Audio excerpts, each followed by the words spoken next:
cannot believe I left my Here we go. Here we go. Hello, everyone. Welcome to the channel as I adjust my seat here. Hope you guys doing I hope you guys are having a great day. I am on Vivian Allen's stream. I think she's in horizontal mode. So they may be actually starting. Let me see if I can. You guys can hear what's going on. Give me 1 minute. Oh, actually 1 second. Huh? I think she's in horizontal mode. So maybe actually starting. Oh Lord, y'all see Key Price there. Minute. And Michael Smith. Oh, actually, what? Something else. It's gonna be a meeting. All right. The quality is not great. The quality is not great. Sorry. But this is what we have. We got to deal with what we have. So hopefully we can hear what's going on. And hopefully the stream stabilized a little bit. Mine is not looking great. Let me see if I can change the quality of this. Like, is this on full HD? Okay.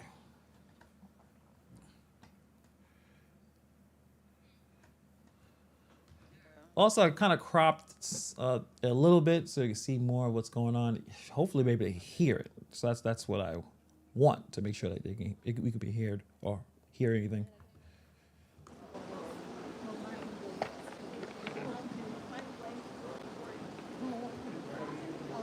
Also, you could put her link in the chat. I'll post it on the pinned comment in a moment. Kobe was never over the food pantry. Kobe is an older woman than Harvey.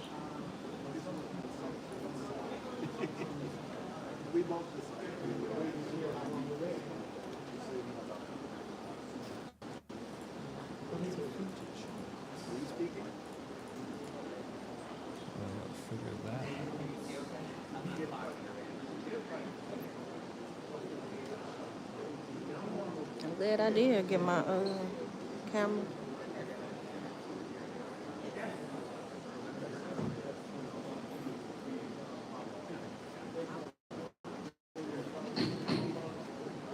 Thorton Township meeting is called to order. Everyone, please rise for the pledge of allegiance.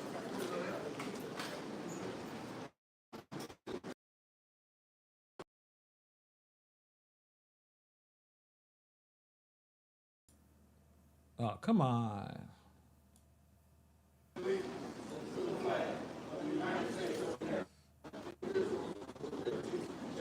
I be watching my background. I'm sorry. I need to know who all in the room. Huh?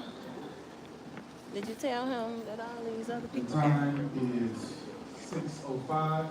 Clerk Nesby, please call the roll.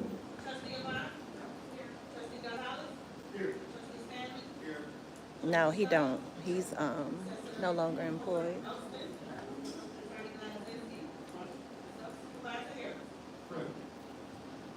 We've established a quorum. At this time, as the customary do, we're going to pass the Bowman for a moment of prayer before we start getting to the meeting.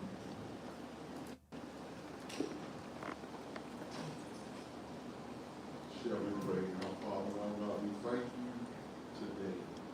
Thank you for letting us live when we have to have just less. And because you let us live, God, we will tell you thank you. Because you did something you didn't have to do. We bless and we praise your name. And so, God, while we're here in this meeting, we ask to give clarity in the name of Jesus. No one goes away upset, but one goes away mad. But that peace abide even in a hostile situation. In the Master's mighty name of Jesus. God, we be present here. We'll bless you and praise your name forevermore. Thank God. There's too many people I don't fuck with sitting behind me. I don't like when people I don't fuck with sit behind me.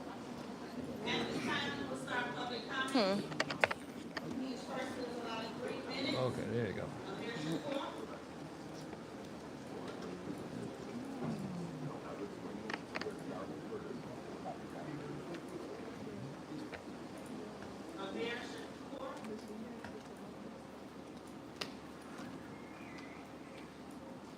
Yes. I want to make sure that those minutes aren't wasted. I'm sorry, are you Amir Shakur? Today, I identify as Amir Shakur today. People have the right to identify as they like. Is Amir Shakur in the room? Okay, so we're gonna go on And to so- the next person. The next person is Ramona Baldwin. Excuse me? You're not Amir Shakur. How do you know that? From Facebook. At least we know for the record they watch social media. We do. Are you going to give that Ramona 143,000? Baldwin, are you in the room? Is Ramona Napoleon, Baldwin, you step going to forward give that to the public speaker, please, for public 143,000 comment. back? Thank you, Ramona. I'm Thank sure you. he wanted to know if Napoleon was Thank going to you, get that Ramona. You have 3 minutes, 143,000 Ramona.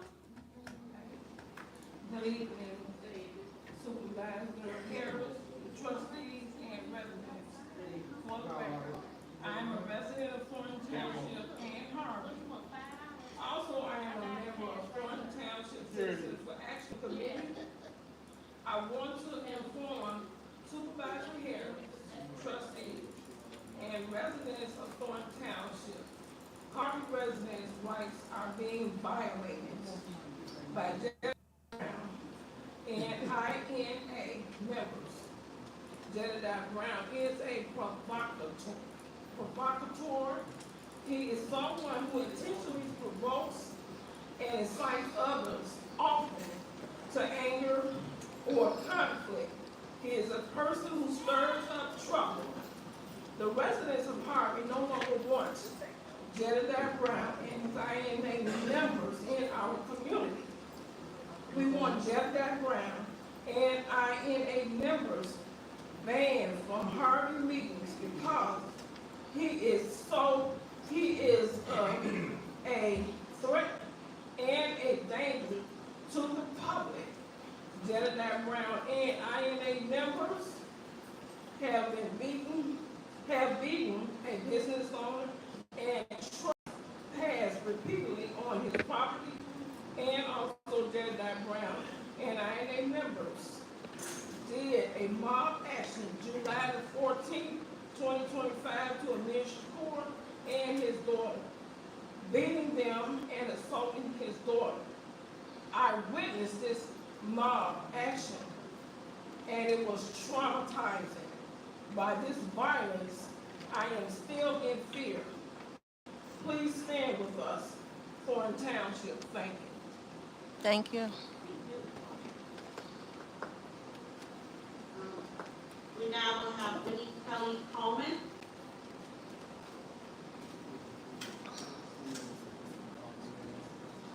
Turn your mic down. Good evening. Seems like that mic not Good working. evening. I just want to circle back regarding comments I made before regarding the food pantry. Still looking to get a status of the budget. Budget for the food pantry remains excessive, to put it kindly. As I mentioned at the last meeting, the $4.4 million budget for this fiscal year does not support delivery of 50,000 meals. At these numbers, it costs about $87 to deliver approximately $25 box of food. Based on the math, the food pantry, which is open only 1 day per week, with week-long meal deliveries, still does not support these numbers. It's blatantly excessive and likely inefficient. There's also been no explanation about the $1.9 million line item in the food pantry budget entitled Other Expenses Food Pantry Donated. This number should be broken out and explained in more detail. There's money in the budget for consultants. I propose that this money be used to hire people to perform a deep dive into food pantry financials and processes, with the goal of being, 1, to identify waste, mismanagement, and opportunities for improvements. 2, to implement these improvements so that they can do things faster, better, and cheaper, essentially doing more with less money. And 3, ultimately realizing the goal of reducing our tax dollars. I'm sure that the savings potential of an audit would greatly outweigh the cost. The one good thing that came out of Tiffany Henry's administration is that we are now watching the store and the cash register. We're smart people who respect the authority and responsibility that come with your positions. But we also must be treated with respect as an informed and intelligent Thornton Township community. I look forward to your updates. Thank you. Next, we will have Mr. Dan Lee.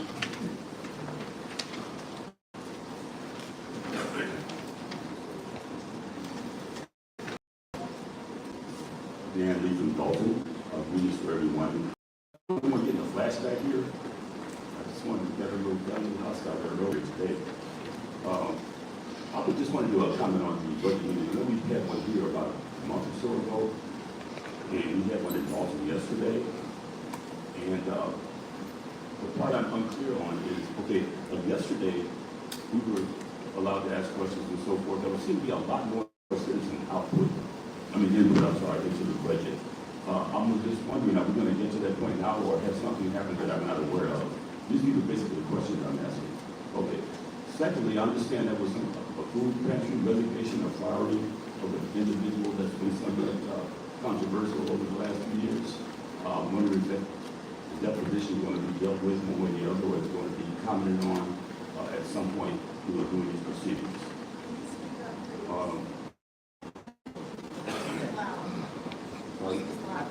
Yeah, the mic's not working good. Oh, sorry about that. Okay. I just wanted to ask a question about the food pantry. The resignation of fire.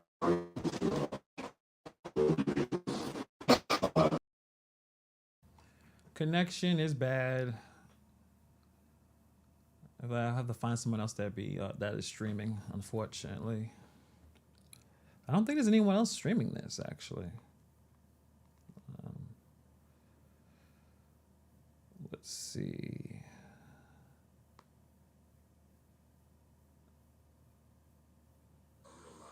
Okay, we're gonna go to Ryan's. Give me a second.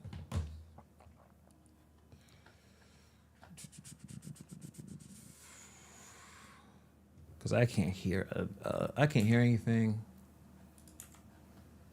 So let's see if I can find that one. Hopefully that's a better quality. Have their budget meetings, but I would just like to suggest that all of us that are in this municipality, in this township, we should be able to have a little more input into the budget process for all of us, not just any one place, not just any one town. I think that would go a long way towards closing the gap between citizen participation and the reality that we have very low voting rates. I think that has to do with some of that. We have to know what's going on financially. People tend to lose interest. People tend to get suspicious, and they get disheartened. I think the more input that's put into this budget situation, and not just once, in a while, we need to talk about various items that are coming up on a daily basis, not a daily basis, on a monthly basis. Just keep us abreast of what's going on. That would be very helpful. And that's just everybody. I'm not talking just about Thorton Township. Time's up. Thank you. Ms. Angela Russell.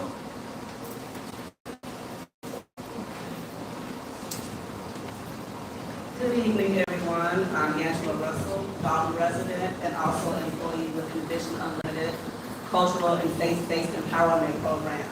I have been speaking to you the last few months about our programs being able to provide free services to the people of Thorton Township and how we were working on a partnership with the Village of Dalton. I'm happy to announce that we have officially gained space at the Village of Dalton at the Pavement Center at 14422 King Drive, and we're in the Pavement Center next to Village Hall. The classes started on August the 12th, and we are also having classes this week. All of the classes and workshops will be going on for 8 weeks. And again, it's at the Village of Dalton, and although it's in Dalton, everyone is invited to participate. And I just want to list of you some of the things that we'll be talking about in these workshops and classes that we're having on a weekly basis. And it also addresses the trauma that people have been talking about over the last 2 years, and even what's going on social media. So we're doing mental health education 101, addressing mental health concerns, alleviating anxiety and depression, easing the pain of betrayal and how to rebuild, reducing personal and social stressors, the weight we carry, identifying and releasing invisible emotional burdens, trust falls and soul calls, processing betrayal and broken trust, pressure points, understanding the size of stress and anxiety. Who told you that? Challenging internalized beliefs about self-worth and identity. More than enough. Affirming inherent dignity and value beyond productivity. Boundaries and bridges. Understanding and practicing healthy boundaries. Title, Joy is a Rebellion. Cultivating joy as a form of resistance and restoration. These are the workshops we will be offering on a weekly basis, open to everyone 18 and over, various times. So on Tuesdays, every other week, the classes are 2 to 3:30. On Mondays, they are at 10 o'clock, 10 to 12, and Wednesdays, they are 2 to 3 to 5. We're trying to make sure that we capture different times of the day during the week where many people can participate. And again, I understand that everyone has different things going on in their lives. The workshops that we're cultivating are meant to address various things that we're all going through, including the things that we get into ourselves that we can make better decisions on. The more informed we are, the more conversations we have about mental health and mental wellness, the better we are equipped to help ourselves and those around us. Thank you.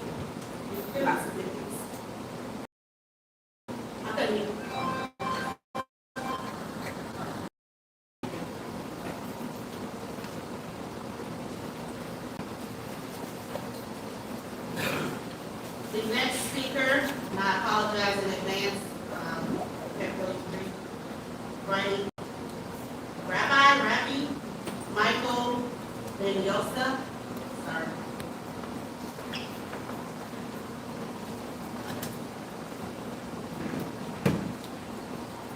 My name is Rabbi Michael Ben-Yosef, human rights activist, anti-violence activist in Chicago. I'm here because I need to be here. King David, in the scriptures, wanted to build a house of prayer for the Lord. The prophet Nathan supported him. However, when King David did wrong, the same prophet that agreed with him condemned his actions. That is why I'm here to respond to, not later, but early. The people put Tiffany Henry of Dalton as mayor and Township Thorton out of office. It is sad to see that even months after the shenanigans and abuse of power was evident, nothing has changed.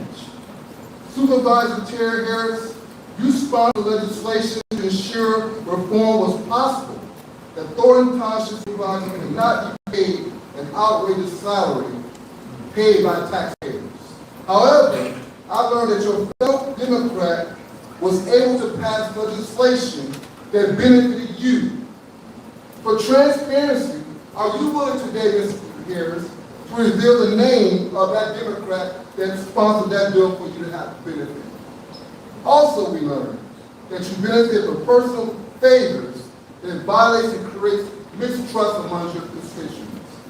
Your constituents deserve to hear from you, Mr. Harris, not the attorney, not your administration, but what you are going to do differently, that abuse of power will not be happening in this city. Also, why is the trustees who were very vocal when Tiffany Henry was abusing her power are silent right now on this issue? We demand accountability and we demand answers. Thank you so much. Thank you. Vivian Allen.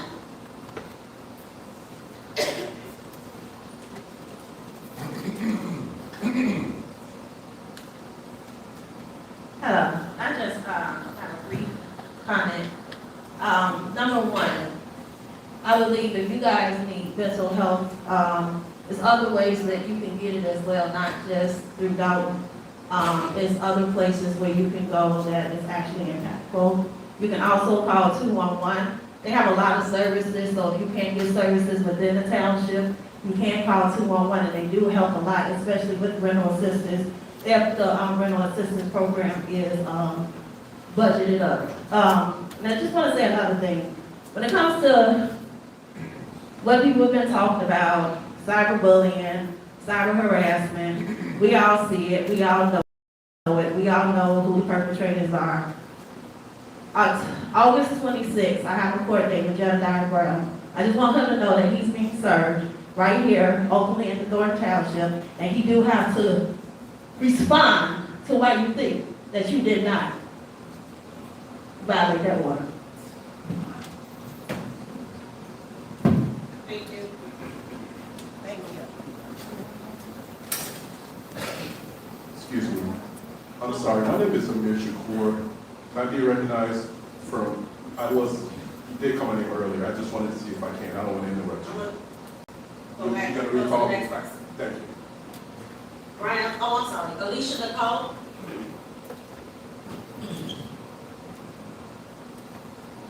Hi, good evening, everyone. I'm going to sound like a broken record because, again, I'm going to get on Robert Hahn, who, you know, most of the questions tonight, or not most, but a lot that have to do with the township have been directly related to the budget. We want answers, we want engagement. I'm not understanding why you're so standoffish. We're residents, you're in charge of our finances. We should be able to approach you with the finance question without you ducking and dodging. I mean, I'm not understanding it, and we do have that right as a resident.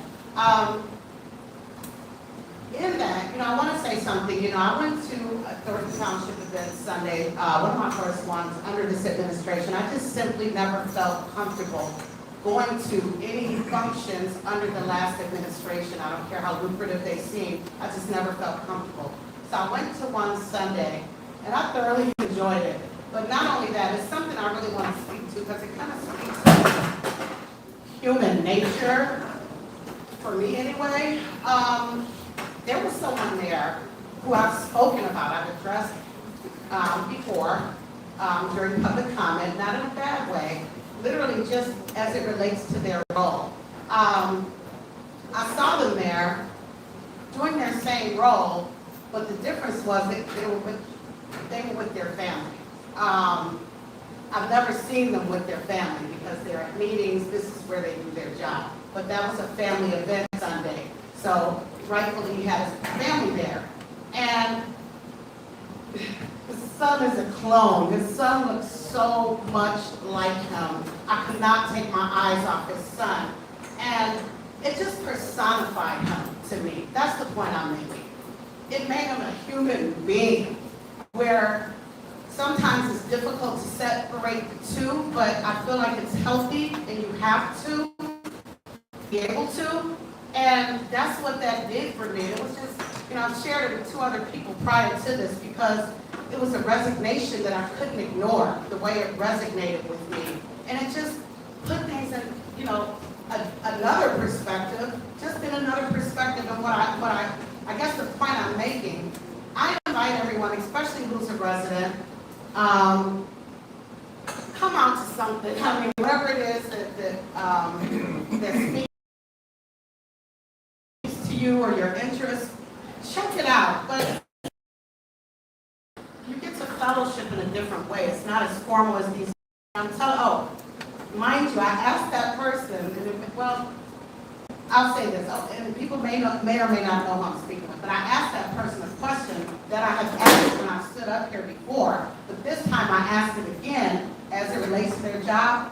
He answered it, and he said it with his chest. I mean, he was so like naturally comfortable, and it was remarkable.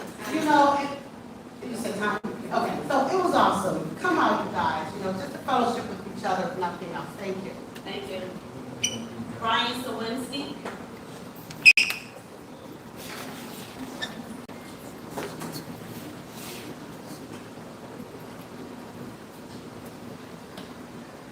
Good evening, everybody. The last township meeting I attended, I was appalled, but not surprised by the conduct of the board, this board. Residents complained, but all this board presented were excuses. We were essentially told that we didn't know what we were talking about, and that we should just stay quiet and trust that the board is spending our tax money wisely without seeing where the money is actually going for ourselves.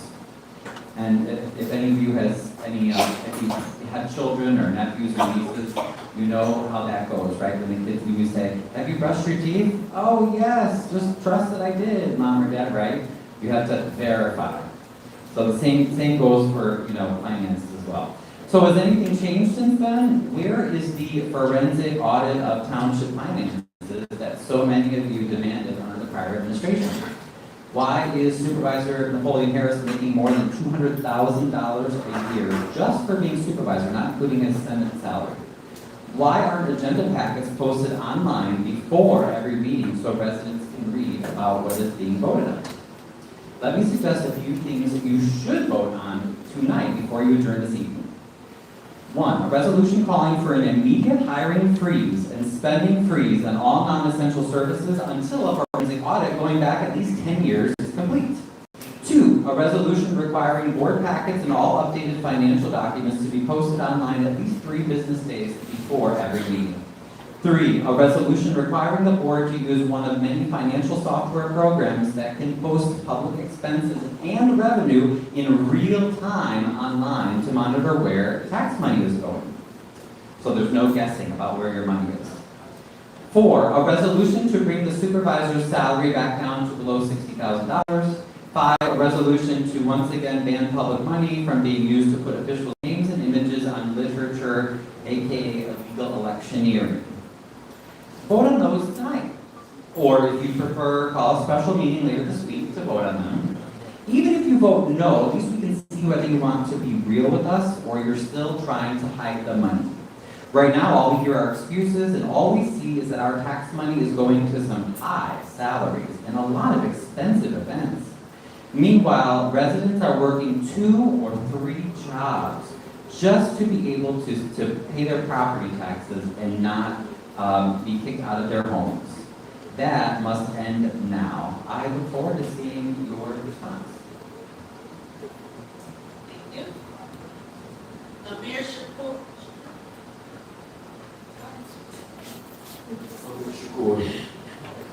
Good evening. So, what I want to start is I want to be very specific and to the point. The last week of June, outside of the township, a young lady who's sitting here this evening was harassed by a mentally deranged individual, young man who has been harassing, bullying individuals. This person, Vivian Allen, sits right here to the left of me, was harassed. She was mob actioned by this gentleman, Jedediah Brown, and his team, who waited for her, verbally attacked her. She had to call the police. The same individual last fall had a fight right here in this very township. No one should be harassed, threatened when they're trying to politically express their voice of opinion. No one should be bullied or even cyberbullied when they're trying to just dialogue and come into meetings. This is unacceptable. I'm asking that we ban this person from this particular venue from this point going forward. He's not a community player. Animalistic instincts don't work for community. The other thing that I wanted to talk to you about, Senator Harris, is on July 14th, I was the victim of a mob action by the same individual, 5 people who were being and probably still are being employed by Christopher Clark, the mayor of Harvey. This was during an illegal eviction campaign in the city of Harvey, towards they were drawing folks out of their homes illegally. That is not what Harvey police should be doing. We need an investigation by the state of Illinois, Kwame Rollo's office, into the goings on of Harvey, Illinois, and the police, including this gentleman right here, Jedediah Brown, and I need your assistance, Vicki. Again, these are illegal actions. We need to put an ordinance together right away to keep this ban and ban him from any future meetings. It's pertinent that we do. I appreciate it. I would like to meet with you now. Thank you. Constitutional rights. Nate Bowman. This is what I'm talking about. Nate Bowman. Thank you.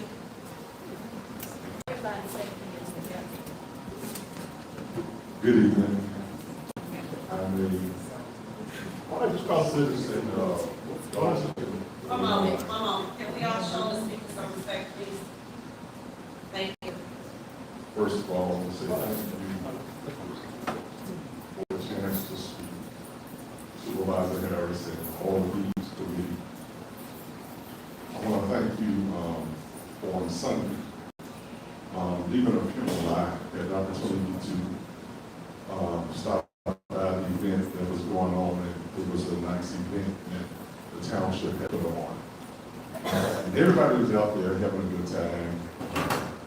And let me realize one thing, that when we stand together, we can get a lot accomplished. A house divided will never stand. And it's only when that we can work together, whether we agree or disagree, with leadership, that we can move this township forward in the right direction without a lot of things that's going on and being said. All of this stuff should not be in these types of meetings, cyberbullying and whatever it is else. But I want to thank you for this opportunity, number one. And I want to tell you all doing a wonderful job. And myself as a citizen want to do everything that I can do to make y'all lives much easier. And we should all do the same thing. We elected these officials for a reason, and we have allowed them time and opportunity to do what they were voted in to do. 6 months ain't gonna take care of what 4 years done. Amen. So we just have to let due process through. Give them an opportunity to change. And that includes public speaking, comments. Move along to item 6, the approval of minutes from the prior meetings. So at this time, I'd like to entertain a motion to approve the minutes of the 2025-26 tentative budget hearing for the Road and Bridge Fund held on July 22nd, 2025.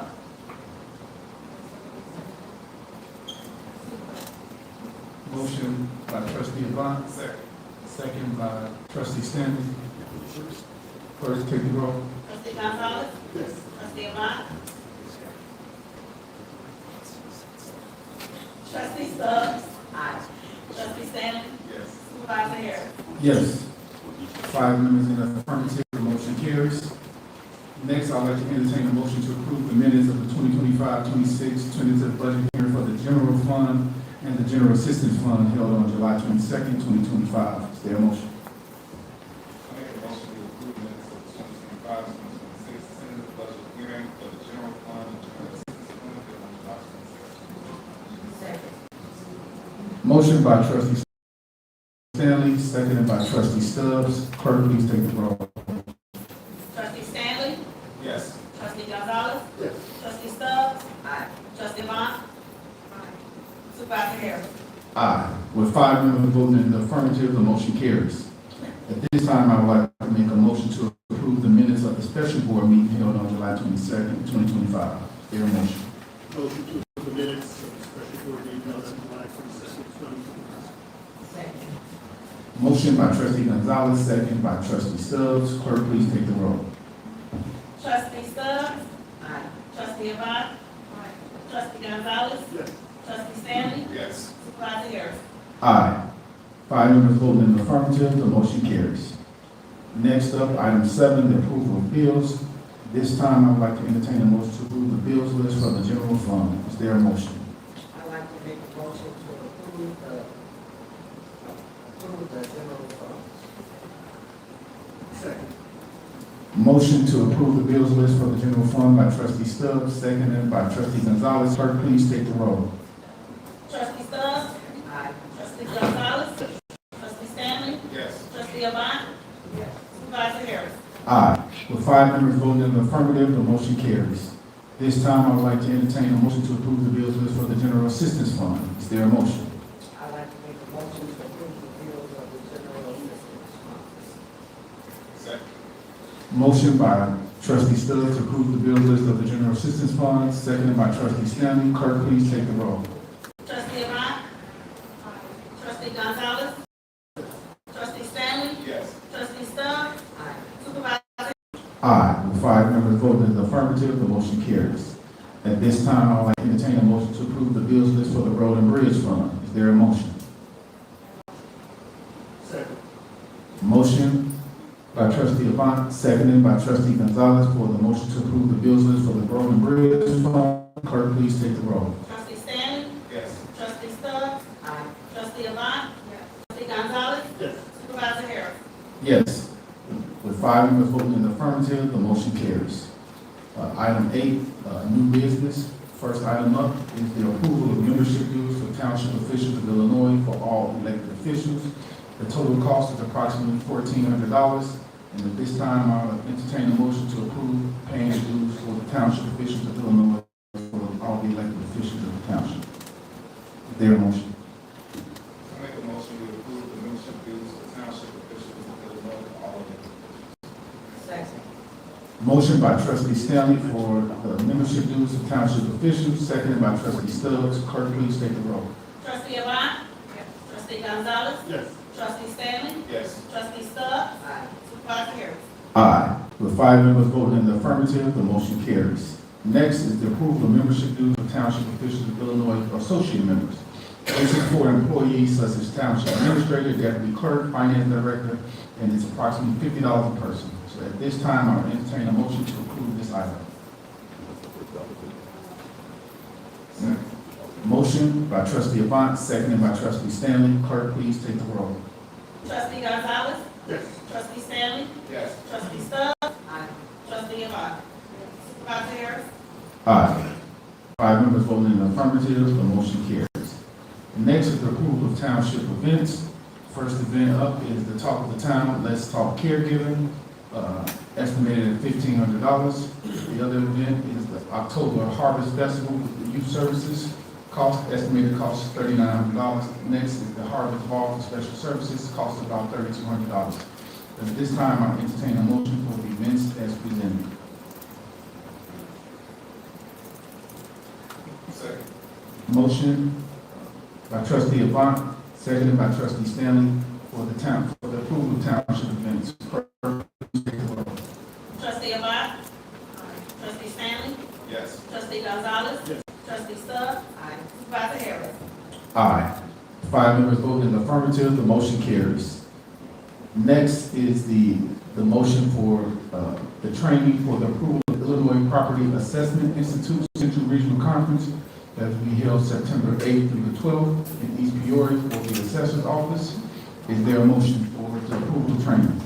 I'd like to make a motion for the training of the Property Assessment Institute Central Regional Conference, September the 8th through the 12th, 2025, East Peoria.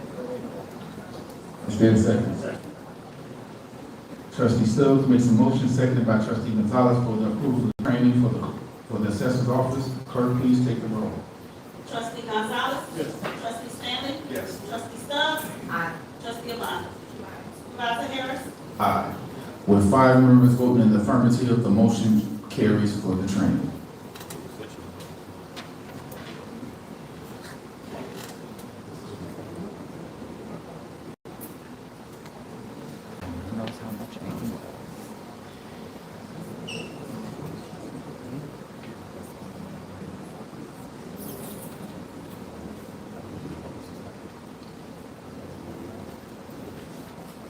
So next, I'm going to have the clerk make some comments.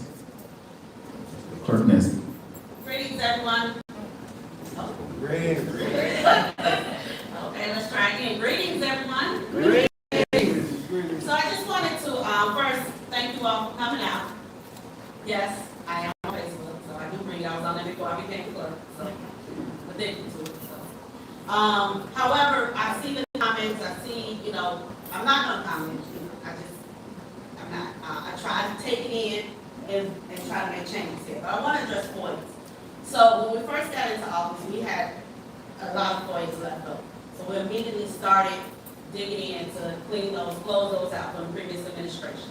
I am the FOIA officer, meaning that I close out the FOIAs. The FOIAs are submitted through a system or via email, and then the staff they work to compile the information so that we can gather everything. And right now, we're still using the attorneys to review everything because we really haven't had a chance to sit down and go through a training so that we can redact and handle everything on our own. So we probably get about 3 FOIAs a week. That's a lot. And we're still trying to play catch up. So once the information is compiled, we forward it to the attorney for review, and they send it back. And if everything is together, everything's organized, correct, then I will close it out. Yes, we are behind, and we're trying to work to catch up on it. We're not ignoring you. I don't like being behind. I don't like having things like that against my name, but that's just the truth of the matter. So we mostly the employees are working to fill and close your FOIA requests. At this time, we'll turn it over to the attorney to also address the grass cutting bid FOIAs. So everyone, I'm not on Facebook, so I have no social media presence. With regard to FOIA requests, I want everyone to understand that when you send a FOIA into the township, you would assume that there is a file that would be, for example, landscaping or grass cutting. There is not. So what this has required us to do is to track down documents by searching emails, searching other sources, and going back to prior counsel to get a copy of signed agreements and other documents. One of the things that we are addressing is creating a centralized database for all these documents. None existed when we arrived here. So for example, when someone sends a request, we want all documents related to the RFP, who responded. They were not all in one place. They were in various places and various emails, and so that had to be put together. With regard to other FOIAs that come in, every FOIA is taken seriously.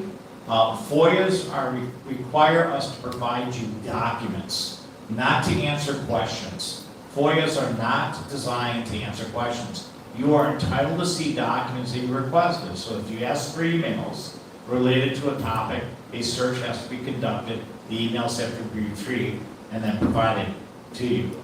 The cost of right now, just an estimate of cost, I'm not talking attorney time, is probably $3,000 to $5,000 of time, staff time, technology time, responding to each of these FOIAs. So when you start adding up, and when the same person, multiple people ask for the same documents, but there's a different twist on it, you have to simply not provide just what was provided in the past, but conduct a new search. So that's what the township is doing. They take it seriously. Some of the questions that have come up in the past is, what do the lawyers do? Well, the lawyers have clear lanes and avenues of work to be done, so there's no duplication of efforts. But as Reverend Bowman said, over the last 4 years, what type of legal mess do you think was created here? How many lawsuits are pending? How many insurance coverage issues are there? All at your expense. This has to be cleaned up, and the township is doing whatever is possible to address these. The township lawyers don't just work for the supervisor. If the assessor has a phone call or has a question, she calls one of the township lawyers. The highway commissioner or employees, supervisors, or staff have questions, they call the lawyers. That is what our job is. Our loyalty is to the township as a whole, not a certain individual. If a conflict arises, there are rules under the Illinois Rules of Professional Responsibility. Lawyers know how to handle a conflict and address it appropriately to address issues. We represent the township. We do not represent individual residents. So I think that should clarify what the role of the township attorney is here. And this is what the township attorney does in every other township in the state of Illinois. There was a question about forensic audits. They wanted to know if there's a board approved something, never did an RFP. Someone mentioned a 10-year audit. Well, guess what's being done right now? There's a little agency called the Internal Revenue Service and the Federal Bureau of Investigation that are conducting investigations. Has anyone read the last 2 audits for Thornton Township? Anyone read them? Has anyone read the notes in those auditors' reports? These were not qualified audits. In other words, even the auditors signing off refused to give it a clean audit because of the number of problems. And these problems exist because of what went on in the past that is being addressed by law enforcement agencies.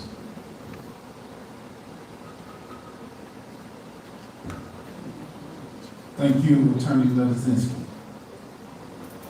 Before I go and finish out my supervisor report, I want to say that tomorrow is his 11th birthday. To what I call him is the #1 resident of Thorton Township, my man Jace, who's come to all the events. Hey, stand up, Jace. Everybody give Jace a happy birthday. He's the guy, every time I see him, has a smile on his face, always has a loving spirit, and man, wish I still had your energy, Jace. Keep up the good work, man, and looking for brighter days ahead for you, Jace. Thank you for coming here tonight.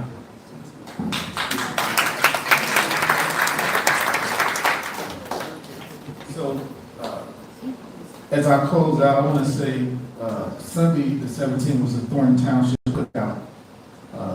The things that we do here from a township perspective, whether it's rendering services or just enjoying and connecting the 17 communities, none of this would be possible without the board of trustees and their due diligence and work that they do, but more importantly, our employees. Please give a round of applause to these Thornton Township employees.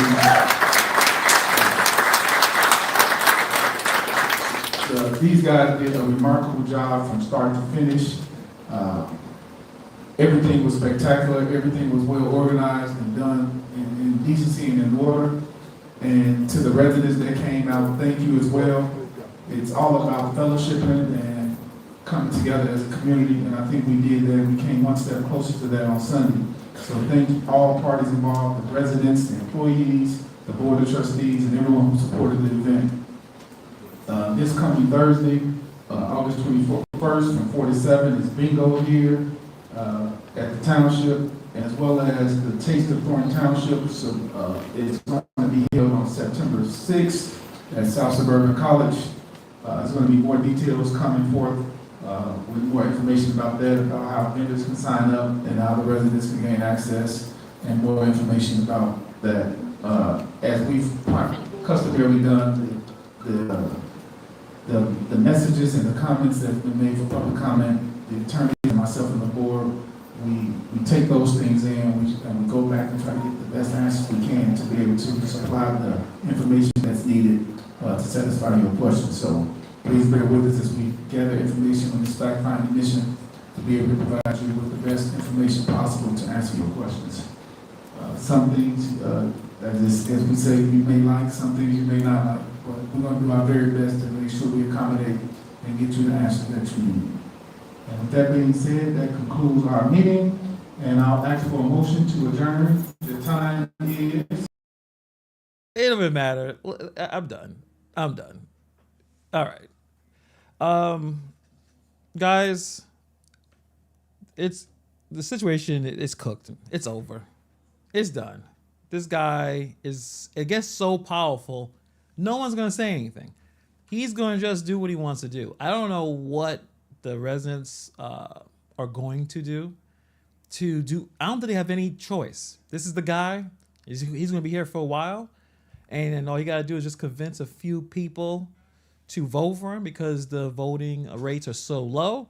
And he's going to be there as long as he wants.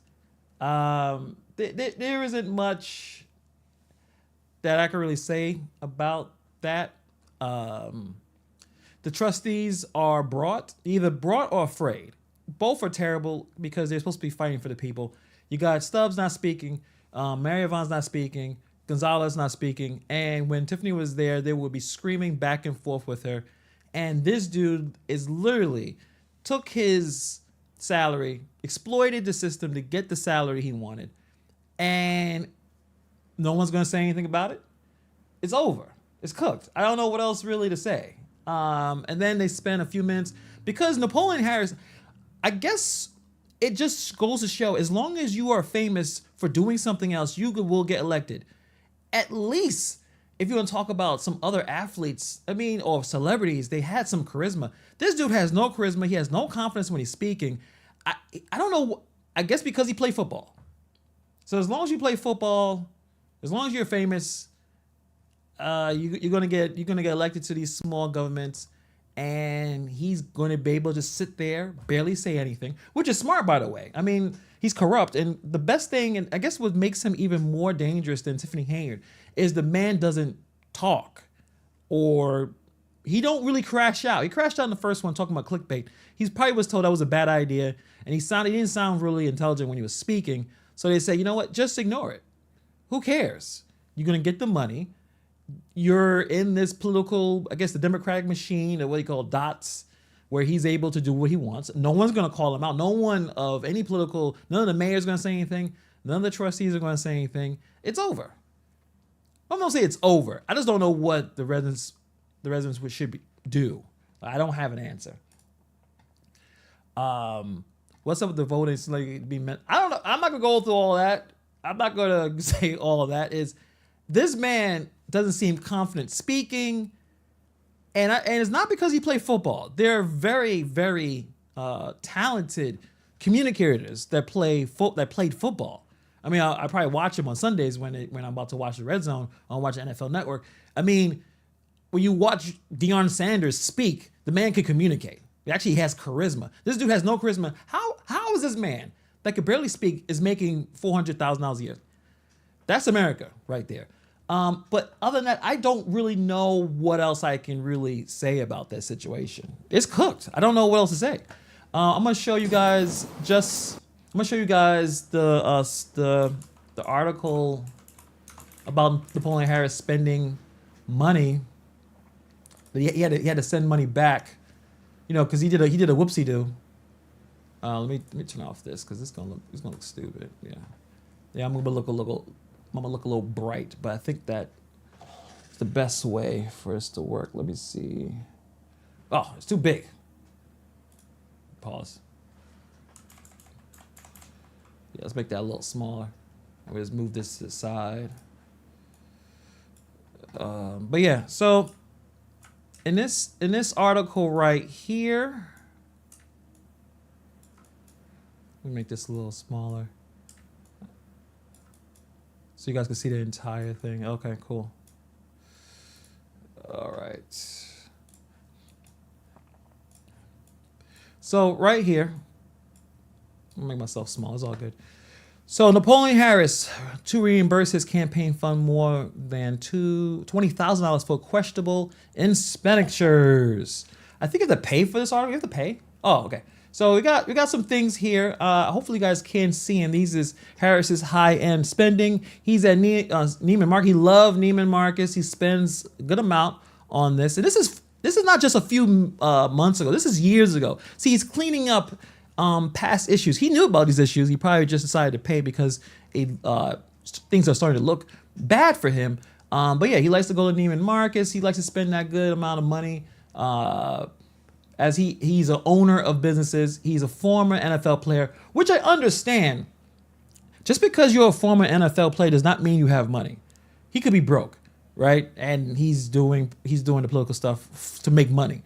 Most NFL athletes, like most NBA athletes, leave the league broke after 3 years. I believe it's 3 years. The average athlete blows all their money anyway. So he may not even have that money. So I know people say, well, he's a millionaire. Maybe. But just like most young men, they don't have the financial literacy. They're young, they're in their 20s. Just like if you were around 20, you probably blow that money too. So he may not have the money. So he's out there spending campaign money on going to, apparently, what's it? Let me show you real quick right here. In October of 2021, friends of Napoleon Harris spent $866.70 at a Saks Fifth Avenue in Miami. I didn't know Napoleon Harris was doing any kind of public work in Miami, and they described it as close for the political event. Casey Cat. Now I don't know him. I'm not the biggest Like, I love football, but I don't have all the names compared to NBA players. So I ain't never heard of dude. But there's a lot of the fact that you could be and get to the NFL is amazing upon itself. So no shade over that. But I don't know him. But I thought since he's a local guy or something, people think he's great. But he spent a lot of money. And the interesting thing is, what will we say, or what would we be saying if we saw Tiffany Hayard do this? The three people who can't speak, Stubbs, Gonzalez, Avant, would have said something. Now, because the guy who's running everything, and he's so powerful and strong, no one wants to speak. So he had to pay it back. And the excuse, what was the excuse of what was his attorney said? His attorney said that he mishandled the funds out of ignorance of strict campaign finance rules. And now has hired a law firm to improve compliance. How many years Naploeon Harris has been in public office? I don't know. Let's see. I'm going to use AI to just answer that real quick. How long has this man has been in office? He's using the excuses, whoopsie-doo, I didn't know. I don't know. How long?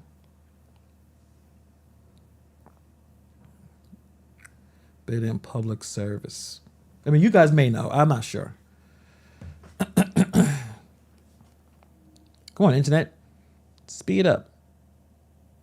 So he became the Illinois state senator in January 2013. So this man spent 12 and a half years in office, right? You could take a few years off because it is going from then, 2022.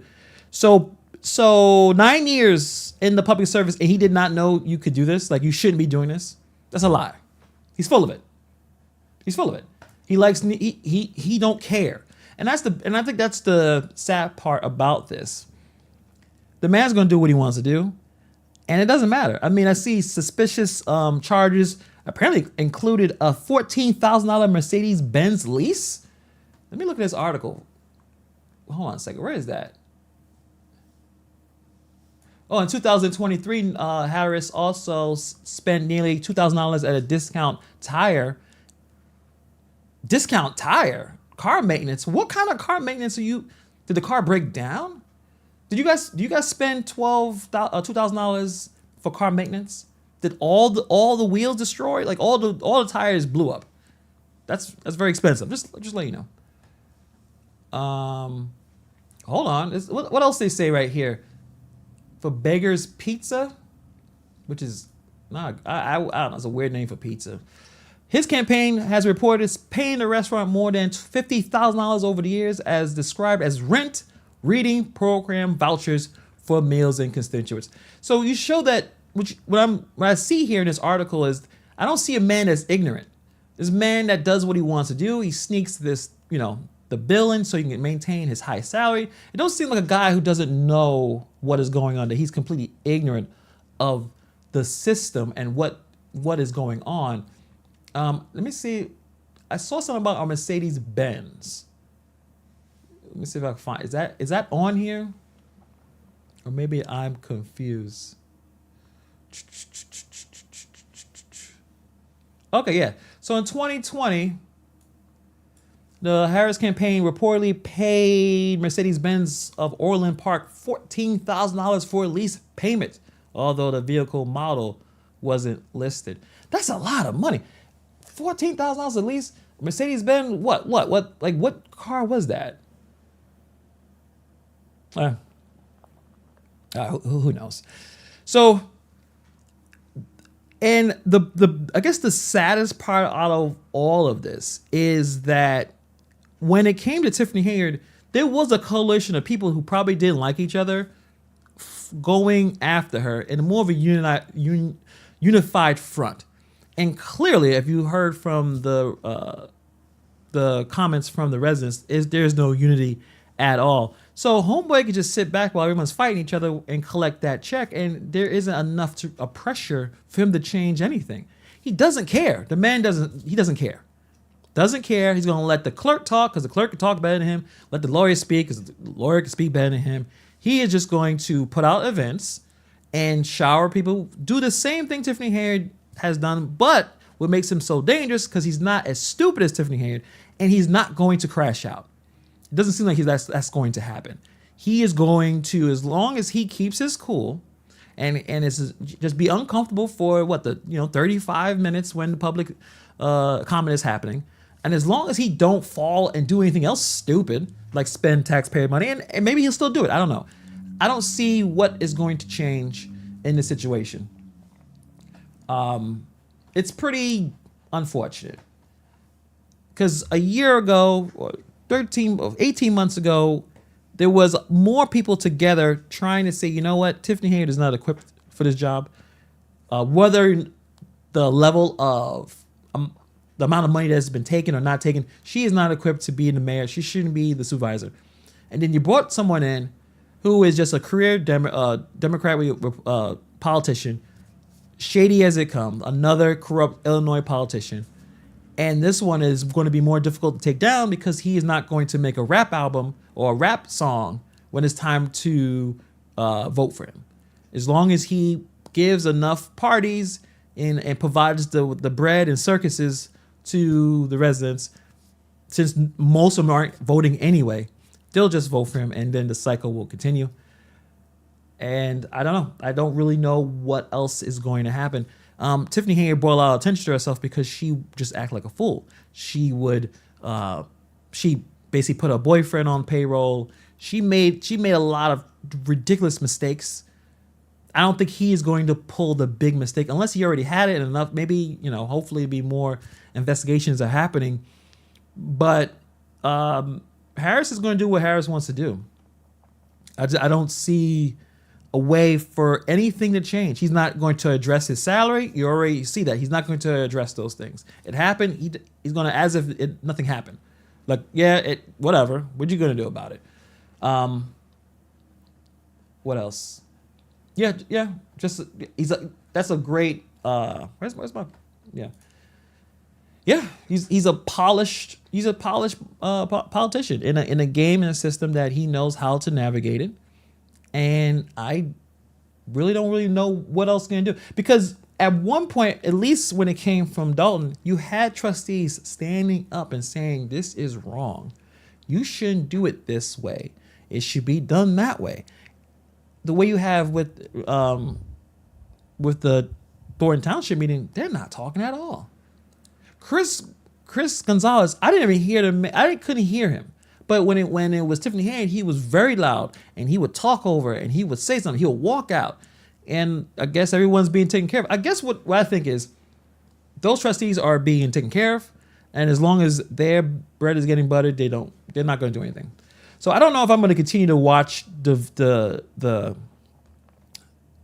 least live stream these meetings when it's a few people who are on the level, at least say, hey, we need to focus on this. Then everyone else really just going back and forth with each other. And while the dude that's making all this money just sits back and ignores it all. So like, what is going to change between this meeting and the next meeting? I don't see the change. Was that the car? Mercedes-Benz C-Class? But he paid $14,000 for it. So maybe he paid a year or 30, something like that. I don't know.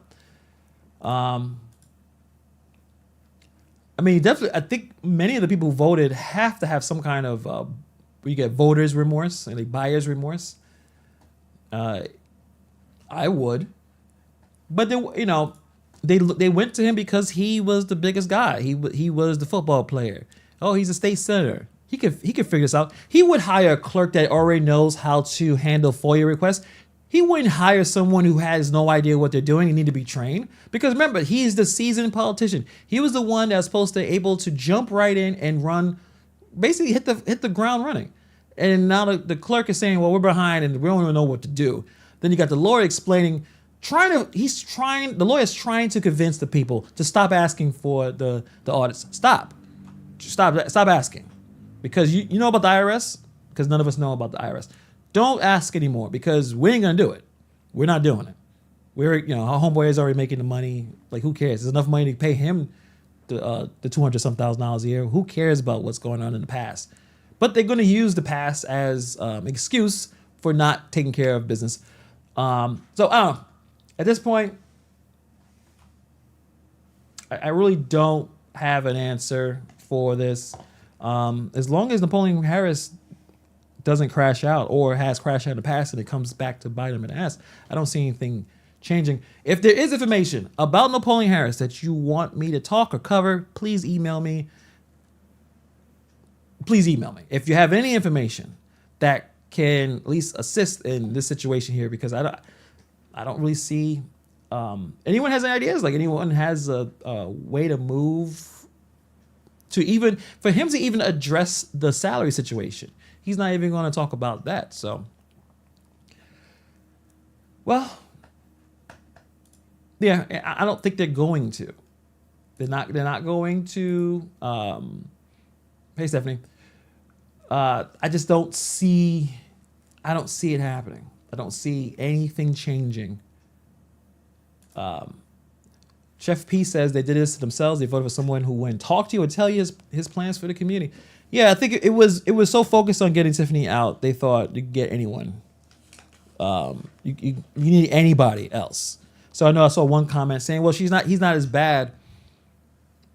But really?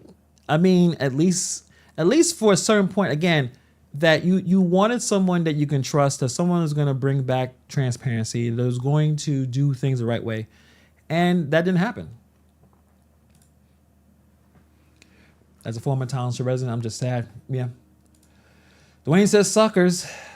Tan City says Nate would have been a better choice, but Nate, I think a lot of Nate, I guess detractors were saying that he wasn't experienced enough and he didn't have a plan, when Napoleon Harris never showed up to any meetings, never talked about the job, never talked to the people.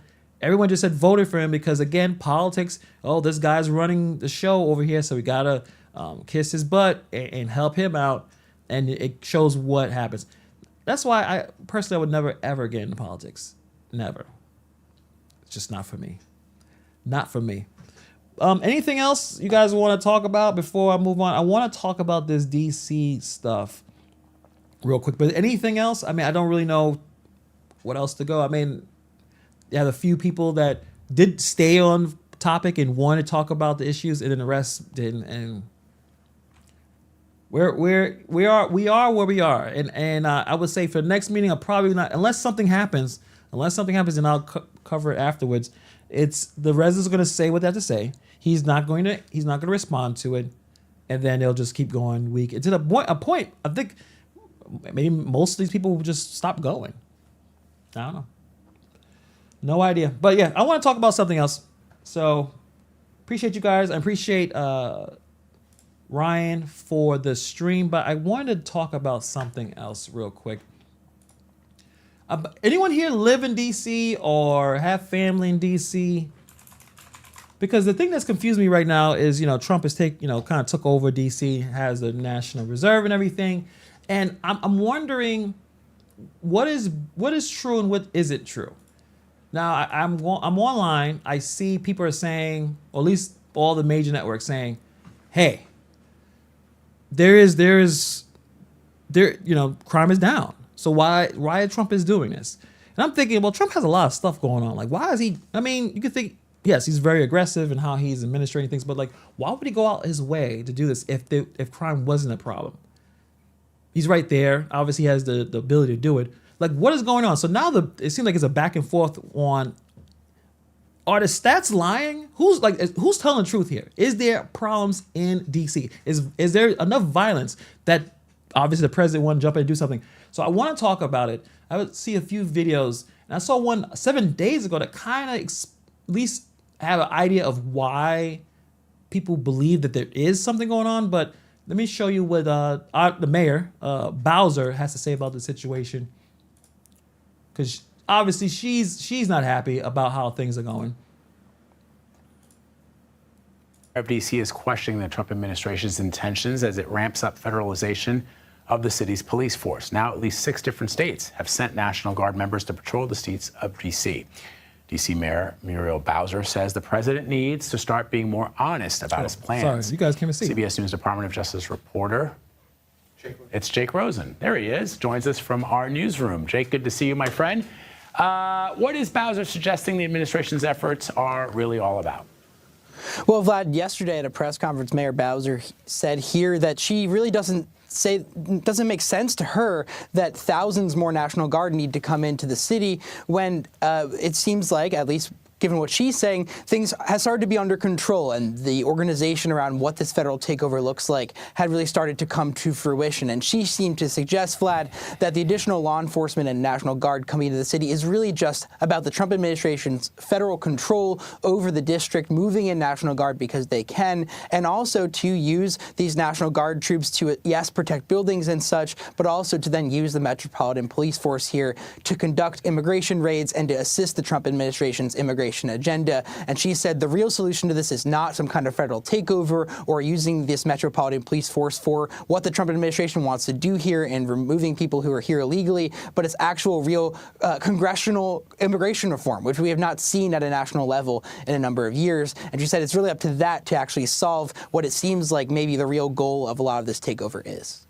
So again, my idea is, or at least my question is crime out of control or not?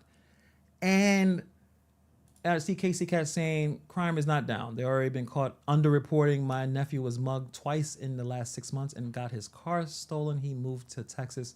I'm happy that he moved. I'm happy that he is safe. That is crazy. Dwayne says, yeah, police chief was not reporting violent crime.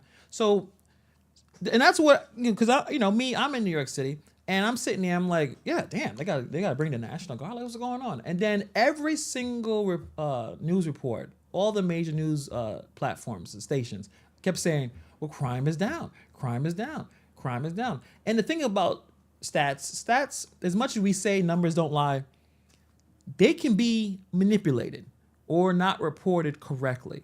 So she's complaining, saying, well, things are settled, things are fine now, so why more people or why more troops need to be deployed? But things are fine now because of him actually putting the troops. So I guess in theory, they were necessary. She is saying that it's overkill, but it shouldn't be necessary at all when you're telling us that the crime is down and everything is doing great, right? Compared to what the chief said, what she said, what the chief said, what the mayor said. So there would be no reason to have these troops if things were great, but clearly something is up.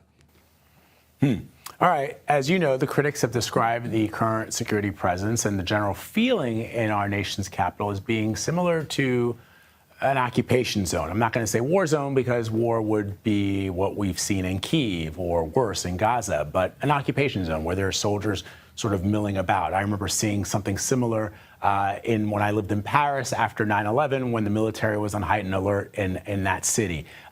So what are you seeing, and what's the status of this federal surge today? Well, there really is no, as you just kind of pointed out, for the reason of this, there really is no heightened alert for what people here, I think, feel like. And speaking with friends and people who I've met through my number of years in D.C., it seems like people kind of see a lot of this as performative and maybe an overreaction to some extent. Although, obviously, when you're walking around very crowded neighborhoods late at night, not necessarily dangerous, but just places where people go out constantly, it's certainly a relief to see law enforcement moving through the city and driving around maybe on streets that aren't always policed. At the How there's two? Okay, so he just said that people, he said a good amount of people believe it's performative, but then when it's late at night, they feel safe. That doesn't make any sense to me. So, and I don't know who else he's talking to, because I'm gonna show a video of other people and their reactions to the situation. But it's interesting, he just said, well, it's mostly performative, but yeah, when some of the people who go out late at night and they see some of these troops, they feel relieved. Those are two different statements. Same time, Vlad, we've seen reservation numbers down. We saw the National Mall and parks throughout the city a little less crowded this weekend because I think generally people maybe at the same time as maybe feeling more protected if were they to go out early in the morning or late at night, maybe aren't necessarily as willing to go throughout the city. And I think we've covered at CBS by speaking with local business officials here who are just not necessarily happy with this kind of overarching reach of wanting to go live your life on a Saturday night and having to navigate this new layer of security protections throughout the city. Okay, so he said that. So let's I'm gonna go show you guys another video of them. All right, tell us about this new lawsuit being about some of the victims' families and what they're going Agents through. out. Violent crime continues in D. Hold on. Agents out. Violent crime. Why you won't just...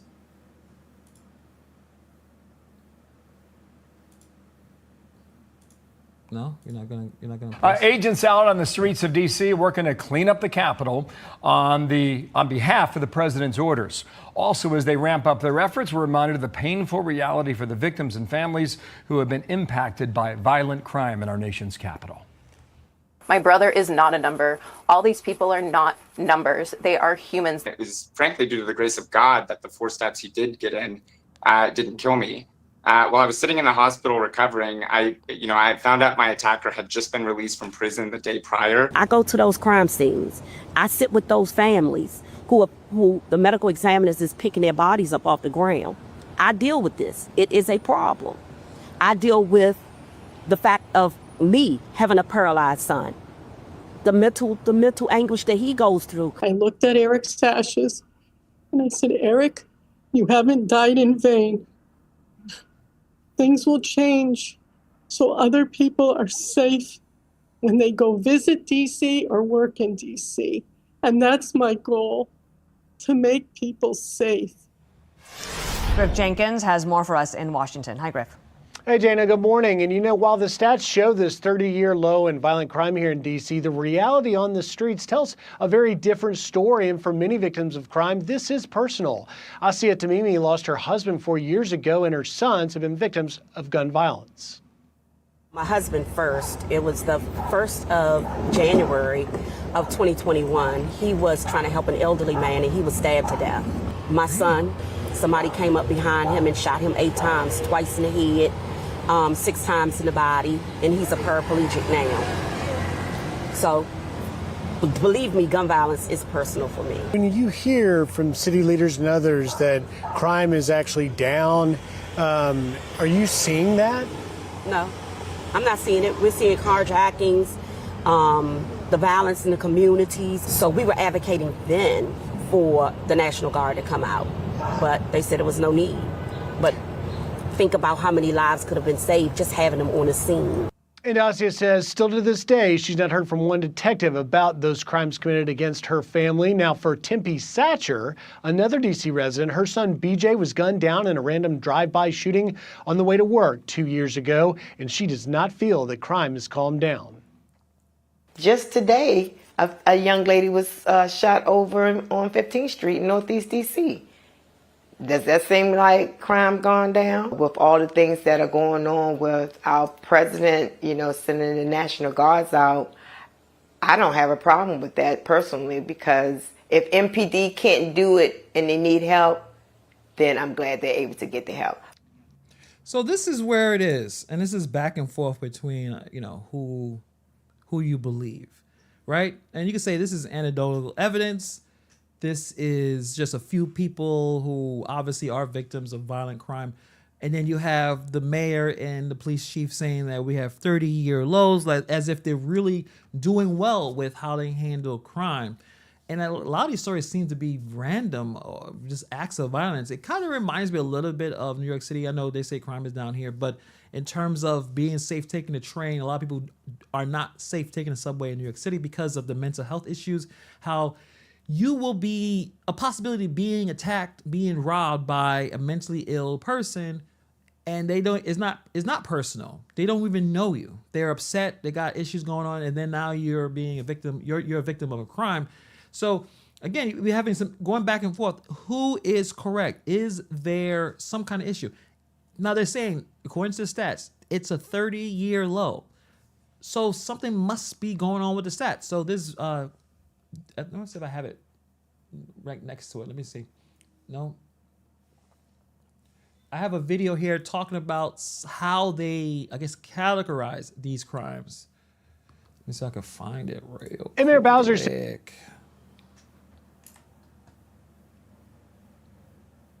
Oh yeah, right here. Violent crime continues in D.C. Last night, a man was shot and killed in Logan Circle in Washington, D.C. Meanwhile, D.C. Mayor Muriel Bowser is firing back at Donald Trump for sending in the troops. I believe that the president's view of DC is shaped by his COVID era experience during his first term. It is also true that we experienced a crime spike post-COVID, but we worked quickly to put laws in place and tactics that got violent offenders off our streets and gave our police officers more tools, which is why we have seen a huge decrease in crime. A huge decrease in crime. Let's bring in the chair of the DC Police Union, Gregory Pemberton, and he joins us this morning. Gregory, great to have you here. I guess my first question is, why do you support the president's takeover? Ashley, thanks for having me. Sure. We completely agree with the president here that crime in the district is out of control and something needs to be done about it. This concept that crime is down is really an old trope. They're using statistics in a way that makes it appear that crime is going down, but our rank and file officers know that we're going call to call to call for armed carjacking, stabbings, robberies, shootings, homicides, and the crime isn't going anywhere. And so we welcome the assistance, and whether that's federal agents or the National Guard, we'll use it. We'll do whatever we can to get bad guys off the streets and try to keep citizens of the district safe. Our concern here is that this is a temporary measure. This is only going to last for 30 days, and then the feds and the National Guard will be on their way, and we'll be left holding the bag. Our agency right now is an authorized strength of 4,000 sworn officers, and we're currently sitting at 3,180 with more than 800 vacancies for the position of sworn police officer. Okay, so you see right there, and this is the union chief that represents most of the, I'm gonna say probably most of the police officers in the area. They're down hundreds of jobs, vacancies, meaning that the other cops going to have to do overtime. They're going to have to work longer, right? Just what are you saying? Mandatory overtime. I believe cops, at least in New York City and corrections, overtime is mandatory. So if they're saying you have to stay another shift, you have to. I'm assuming it's probably similar for this in case, you need cops, right? So you have 700 vacancies.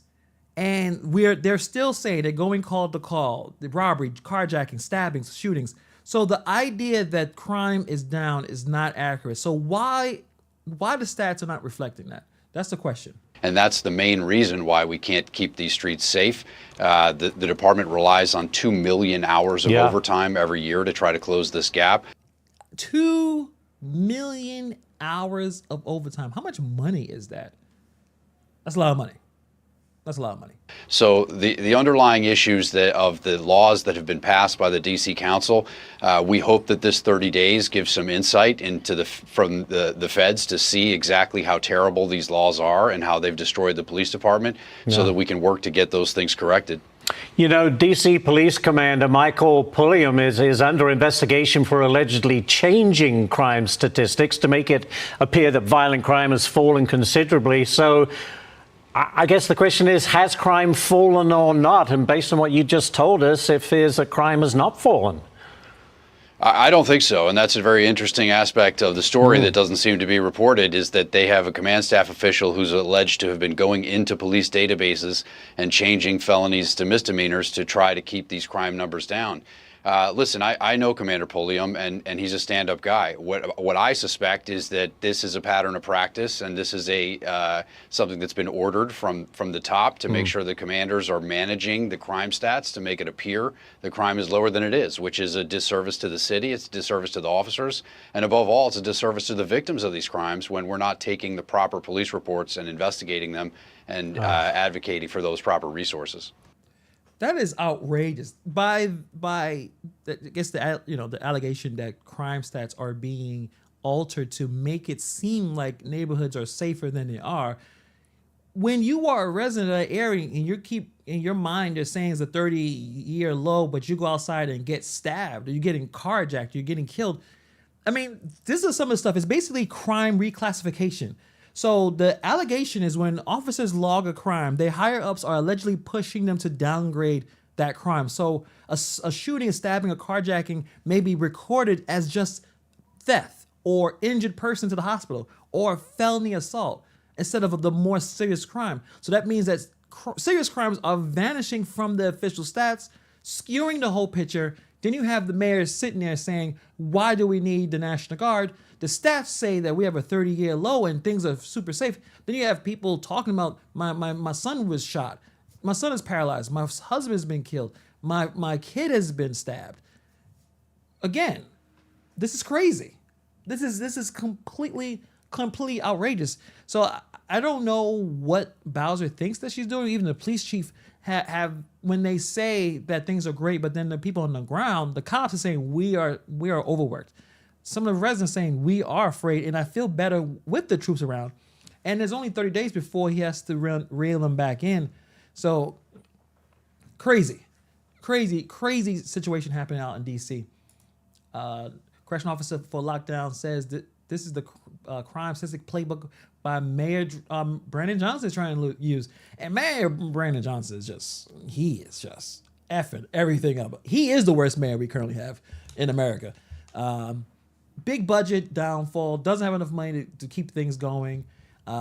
Spend too much money on other things that are not as important as taking care of the citizens in Chicago. He kind of messed everything up as well. The last thing I want to talk about before we move, before I let you guys go, let me see if I can find it. Did you see this car accident? Exactly. We'll have to leave it. Hush. Nope. Let me see if I have it. I may not have it. Do I have it? Oh, damn, I don't have it. So I can find it.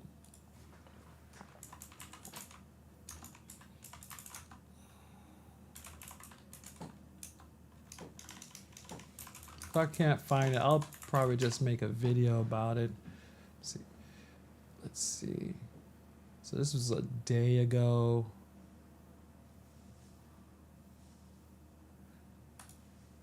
It's on a high.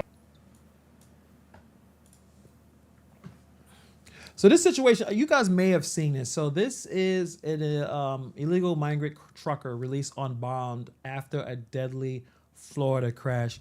And this is just outrageous in terms of, regardless of his immigration status, you got yourself, or you are the reason why this car accident has happened. And people are dead. And your reaction looks as you're gonna see, and if you have seen this video, it's disturbing stuff. The dude doesn't show any emotion at all of what has transpired. Another alleged deadly crime now highlighting President Trump's immigration crackdown. Watch this horrifying video. It's from Florida last week, and it shows a minivan slamming into a semi-truck. Look at that. And I just want to show you guys that a woman, look at this guy's face. When first of all, he's doing, I don't know who, this is he's not from here. Why are you doing U-turns on a highway when people are going 70, 80 miles an hour? I don't know. The fact that he looks at this and just like, whoopsie-doo. Deadly crime now highlighting President Trump's immigration crackdown. Watch this horrifying video. It's from Florida last week, and it shows a minivan slamming into a semi-truck. Look at that. It's gone. Driving that truck, an illegal immigrant accused of trying a reckless U-turn across 3 lanes on a highway. Who does that? That crash killed 3 people inside that minivan. A senior ICE source says U.S. Marshals arrested that illegal immigrant in California over the weekend. He will be extradited to Florida to face 3 counts of vehicular homicide. Like, that is 3-lane highway. He decides to do a U-turn with a semi-truck. And he's released right now. Interesting. Here's Florida's Attorney General. It's a horrific situation. California should not have provided this person the driver's license and a permit, not just for a car, but to drive large-scale trucks. To then drive into Florida, engage in this dangerous behavior and take the lives of 3 others is really a tragedy, but it shows how dangerous the open border policies under Obama and Biden have been that have continued to wreak havoc on communities across the country. Our senior correspondent, Jonathan Siri, has more on this story. Hi, Jonathan. Hi, Aisha. Authorities have identified the truck driver as 28-year-old Harjinder Singh. And they say he was an Indian national. He faces 3 counts of vehicular homicide stemming from that fatal crash on Florida's Turnpike. It happened on Tuesday. Florida authorities say the 28-year-old trucker was making an illegal U-turn, crossing the median using an area that was designated for official use only. You can see a minivan behind him slamming into the trailer, crushed underneath, fatally injuring 3 Florida residents who were riding inside. 2 died at the scene, a 3rd died at the hospital. State troopers issued an ICE detainer for the truck driver after learning he was an illegal migrant. Federal authorities say Singh, an Indian national, entered the U.S. illegally through the Mexico border in September of 2018. He was arrested 2 days later, but claimed he was afraid to go back to his home country, and so he was released on a $5,000 immigration bond. The White House's Rapid Response social media account reposted a video of the accident with a statement criticizing the state of California for granting Singh a commercial driver's license. The California governor's press office quickly responded that Singh entered the U.S. during President Trump's first term and before Gavin Newsom took office. But the Department of Homeland Security is pushing back, saying in a statement to Fox News, 3 innocent people were killed in Florida because Gavin Newsom's California DMV issued an illegal alien a commercial driver's license. This state of governance is asinine. 3 people died, and Newsom is trying to find ways to not take, or to try to pass the buck and say, well, this guy came in during Trump. Like, what? And then also, you're wrong in terms of, it's basically under the Biden administration, he was granted a work permit and obtained the CDL license in California, thanks to, I think it's AB 60 and other asylum policies. So like, what? That's what he wanted. That's what he's focused on. Man that says, I drove truck most of my adult life. This was the dumbest thing I've seen in a long time. Non-docile CDL holders are all over our freeways. Glad I don't drive anymore. I mean, do normal people do that? Do they do illegal U-turns and 3-lane highways? Again, people are going these highways going 70, 80 miles an hour. They can't stop the car fast enough. Once the guy starts turning, basically you better hope that you can go to the right as fast as possible.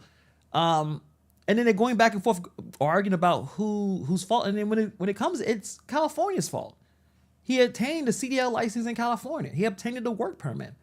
Now he's facing 3 counts of vehicle homicide, and he's being held at an ICE detainer. This is outrageous.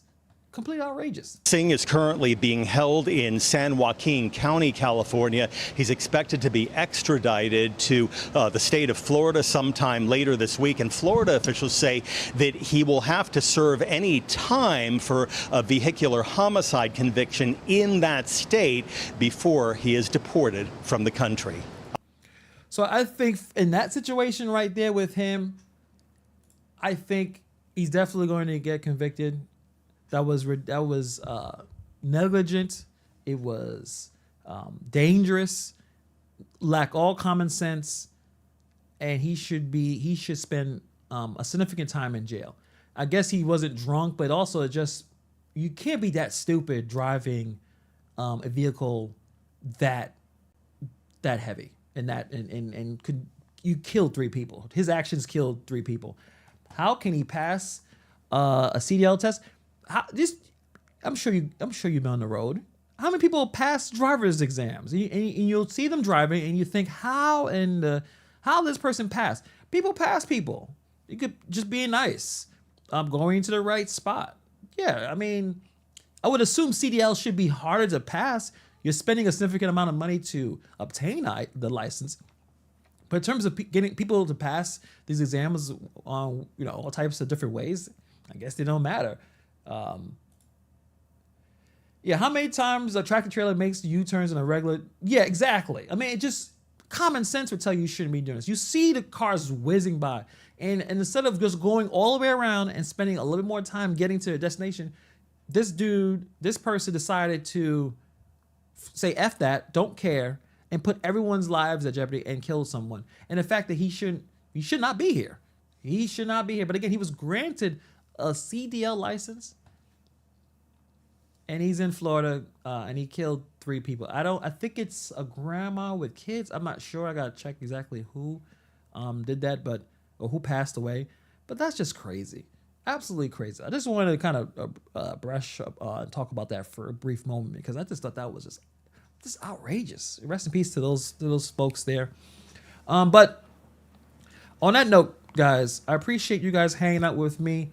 I don't know that we're gonna continue with the meetings if nothing is going to happen, and Naploeon Harris is not going to respond to any of the issues and concerns.